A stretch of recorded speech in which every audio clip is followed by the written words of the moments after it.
Gjykata në Kolman të Francës, pas shqyrtimit të dokumentacionit për rreth 1 ore, ka vendosur që Haradinaj të lihet i lirë në kush që të mos dalë nga Franca dhe të lajmërohet tek autoritetet dyar në javë. Haradinaj më 4 janar ishte ndaluar në aeroportin e Bazelit në bazë të një urdhër arresti serb.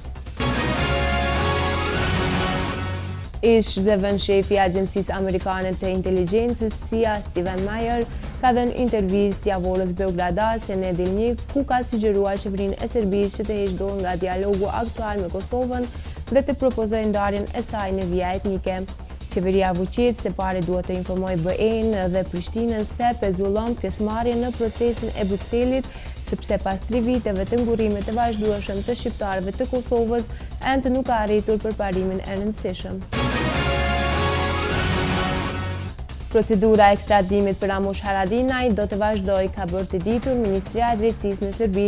Ministria e Drejtësisë ka thënë agjencisë Beta se vendimi i sodëm për lirimin e Haradinaj nga paraburgimi është proces kritikisht i veçantë nga procedura e ekstradimit.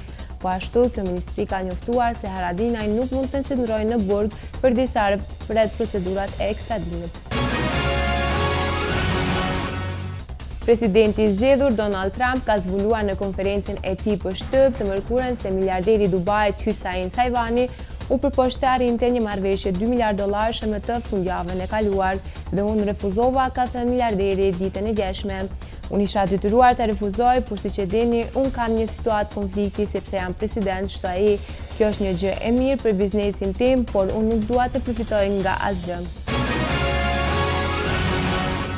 Ndeshja ndërmjet Trepçes dhe Pejës është pezulluar, si rezultat i kësaj, ekipit vizitor i është dhënë fitoria prej 20-0, shkruan në faqen zyrtare të Ligës Ballkanike, kur kishin mbetur edhe 5 minuta në çerekun e tretë, ndërsa Peja ishte në epërsi 54-47.